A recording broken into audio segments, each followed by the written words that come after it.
Next is the second question. What is recursion? Recursion means the function that calls itself is called recursion. അതായത് ഒരു function അതിനെ തന്നെ തിരിച്ച് വിളിക്കുകയാണെങ്കിൽ അതിന് തന്നെയാണ് നമ്മൾ റിക്കർഷൻ എന്ന് പറയുന്നത്. ഒരു ഫംഗ്ഷൻ ഇപ്പോൾ ഒരു എക്സാമ്പിളിന് വേണ്ടി ഇപ്പോൾ അലാറം എന്നാണ് ആ ഫംഗ്ഷൻ്റെ പേരെന്ന് വയ്ക്കുക. ഇപ്പോൾ നമ്മൾ 5 മണിക്കാണ് അലാറം സെറ്റ് ചെയ്ത് വെച്ചിരിക്കുന്നത്. 5 മണിക്ക് നമ്മൾ സെറ്റ് ചെയ്തിട്ട് ഇപ്പോൾ അത് റിംഗ് ചെയ്യാണ്. അതായത് 5 മണി ആയ ശേഷം അലാറം എന്താണ് റിംഗ് ആവുന്നുണ്ട്.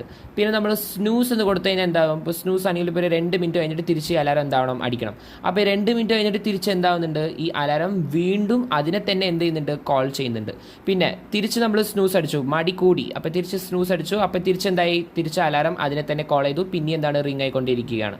പിന്നെ നമ്മൾ ഡിസ്മിസ് കൊടുത്താൽ എന്താവും? ഈ ഫംഗ്ഷൻ സ്റ്റോപ്പ് ആവും. സോ നമ്മൾ ഡിസ്മിസ്, നമ്മളൊരു സ്റ്റോപ്പ്, നീ നിൽക്കുമെന്ന് പറയുന്നവരെ എന്തായിക്കൊണ്ടിരിക്കും? ആ ഫംഗ്ഷൻ അതിനെ തിരിച്ച് എന്തായിക്കൊണ്ടിരിക്കും? ആ ഒരു കണ്ടീഷൻ അനുസരിച്ച് തിരിച്ച് അതിനെ വിളിച്ചുകൊണ്ടിരിക്കും. എപ്പോൾ വരെ അതിങ്ങനെ വിളിച്ചുകൊണ്ടേയിരിക്കുന്നുണ്ട് അതിനെ തന്നെ. നമ്മൾ സ്റ്റോപ്പ് എന്ന് പറയുന്ന വരെ അത് എന്ത് ചെയ്തുകൊണ്ടിരിക്കും? വിളിച്ചുകൊണ്ടിരിക്കും. ഇപ്പോൾ നമ്മൾ ഡിസ്മിസ് എന്ന് കൊടുത്തു കഴിഞ്ഞാൽ എന്താവും? അലാറം സ്റ്റോപ്ഡ് ആവും. പിന്നെ അത് തിരിച്ച് അതിനെ വിളിക്കുമോ? ഇല്ല. സോ ഇതാണ് ഒരു ബെസ്റ്റ് എക്സാമ്പിൾ റിക്കർഷന്.